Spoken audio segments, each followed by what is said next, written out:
اب آپ کو کیوں یہ آپ کے سوال کے جواب میں یہ والی بات بتائیے کہ یہ ہے کوئی عام سا تو معجزہ نہیں ہے کہ ابھی اس نے آنا ہے، مگر پہلے بھی اسی دنیا میں پایا گیا ہے اور انسانوں سے ملاقات کی ہے. اب اس نے کیا سوال پوچھے ہیں یہ غور سے سمجھنے والی بات ہے. اس نے وہ سوال جو پوچھے ہیں نا وہ ٹائم کے پوچھے کہ کس ٹائم پہ، اور اس نے ان دروازوں کے پوچھے کہ either of these two things are one of those doorways which I think are very important clues. بہت ہی ضروری clues اس نے دی ہیں کہ وہ اگر پانی چل رہا ہے تو پھر فرات کے پانی کا ورنہ کیا تعلق ہے. ٹھیک ہے، غور سے سمجھیں.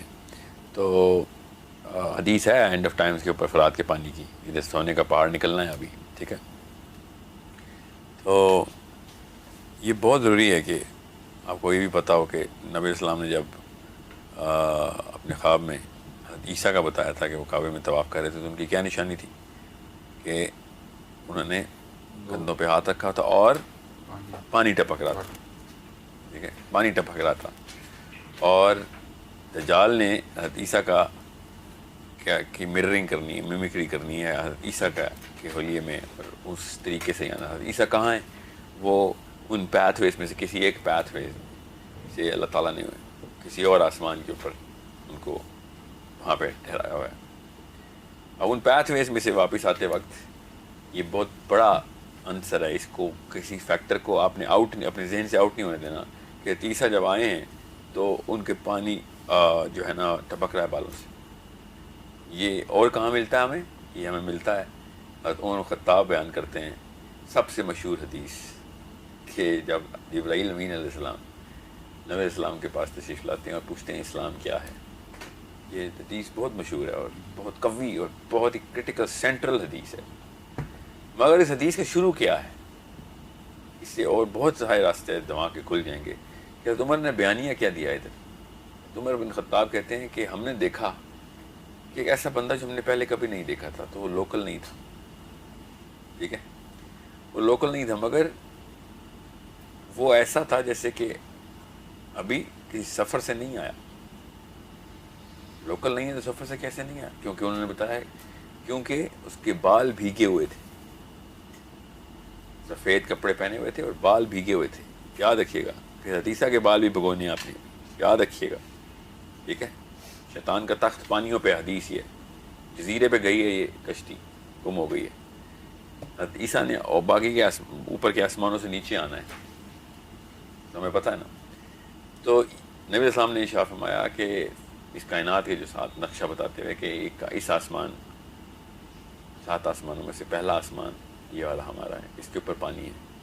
یہ حدیث ہے، اس کے اوپر دوسرا آسمان ہے، پھر اس کے اوپر بھی پانی ہے، پھر تیسرا آسمان اور بھی پانی ہے. اس طرح ہر 6 آسمانوں کے اوپر پانی ہے، اور پھر اس 7ویں آسمان کے اوپر بھی پانی ہے، اور اس کے اوپر اللہ کا تخت ہے. یہ بہت آسانی سے سمجھیں کہ جبرائیل جب آتے ہیں تب بھی پانی ٹپکتا ہے، عیسیٰ اپنے مریم دیکھے جاتے ہیں تب بھی پانی ٹپکتا ہے. تو یہ وہ راستے ہیں، یہ وہ راستے ہیں جن کے تھرو یہ وہ معجزے کو چھوڑ دیں آپ جو دجال نے جو طاقت پکڑنی نبیوں والی، مگر ان راستوں سے ضرور گزر کے آتا ہے.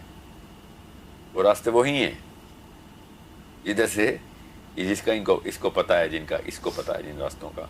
اس لیے حضرت عیسیٰ کو پتہ ہونا ہے کہ تو کدھر کدھر کیا کیا کون کون سی طاقت اٹھا کے کہاں سے لاتا ہے. یہ کیپیبلٹی کس ریلم کی ہے، کس جہان کی ہے، کس جہان کی ہے. یہ وہاں پہ عام باتیں ہیں، یہاں پہ عام باتیں نہیں، یہاں پہ معجزے بن جاتے ہیں آ کے.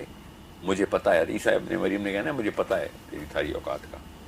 اس لیے اس کو پتہ چلنا ہے کہ یہ تو میرے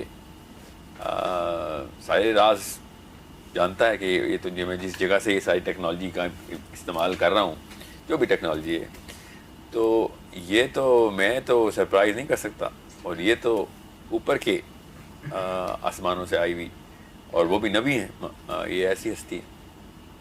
تو بہت اطمینان سے سمجھنے والی بات ہے کہ اس حدیث کا مطلب کیا تھا کہ جب نبی اسلام نے شاہ فرمایا کہ دجال کو صرف ایک نبی ہی مار سکتا ہے. اس لیے میں آپ سے کہتا نا کہ ایسا کیا ہے جو عمر بن خطاب کی تلوار سے ایک بندہ نہیں مرے گا. تو یہ اس دنیا میں وہ جو چیزیں ہیں وہ کسی اور دنیا میں شاید معجزے ہوں جو ہمارے سے نیچے کی دنیا ہو. ہمارے سے اوپر ہی کوئی دنیا ہے، اس میں جو عام سی بات ہے، جو نارمل لاز ہیں، وہ یہاں پہ اگر اپلائی کرنے کی کوئی شکل کوئی سکت ہو ہمارے پاس، تو وہ یہاں پہ معجزہ بن جائے گی. میں یہ نہیں کہہ رہا ہوں کہ نبیوں کے پاس کوئی ایسا معجزہ نہیں ہوتا کہ جو کسی بھی جہان میں نہ ہو. نہیں، میں یہ نہیں کہہ رہا ہوں، مگر میں یہ بتا رہا ہوں کہ نبی ہونے کا مطلب بہت بڑا ہوتا ہے، اور اس میں تمام تر آسمانوں کی تمام تر معاملات نبیوں کو کے لیے عمومی سی بات ہوتی ہے. اب تمام نبیوں کے لیے ہوتی ہے کہ نہیں، یہ مجھے نہیں پتا، کیونکہ یہی ہے وہ 3 صورتوں کا ٹرائیڈ جس میں نبیوں کی 2 قسمیں بتائیں اللہ نے. ٹھیک ہے، اور رسول نبی اور صدیق نبی. سورہ مریم نبیوں کی کلاسیفیکیشن کر رہی ہے کہ 2 طرح کے انبیاء ہیں. اب اسی سورہ کہف کے اندر ہی ایک ایسا واقعہ ہے جو کہ ہم ابھی کرتے ہیں کور، بس زیادہ تفصیل میں نہیں کروں گا میں.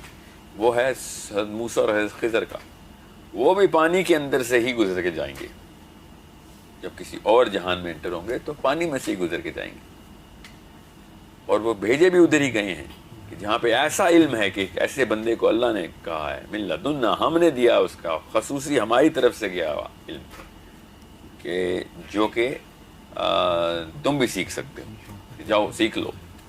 اور سورہ کہف صریحاً انہی الفاظ میں بتا رہی ہے کہ وہ ایک ایسا علم ہے جو کہ حضرت موسیٰ سیکھنا چاہ رہے ہیں، اور اللہ تعالیٰ حضرت موسیٰ کو بھیج رہے ہیں کہ اگر تم نے وہ علم سیکھنا ہے اور تمہیں وہ علم چاہیے جو ہم نے اسے اپنے خاص بندے کو دیا ہوا ہے، تو پھر فلاں علاقے میں جاؤ جہاں پہ 2 بحر ملتے ہیں. بحر پانی یاد رکھیے گا، اور ان پانیوں کے اندر سے کیا واقعہ ہوتا ہے. ابھی آپ کھولیں 60 آیت 61 سے میں آپ کو جلدی سے یہ خلاصہ بیان کر دیتا ہوں کہ یہ واقعہ ہوا کیا ہے. سورہ کہف کیا کس طریقے سے یہ سارے کے سارے معجزے دکھا رہی ہے ہمیں.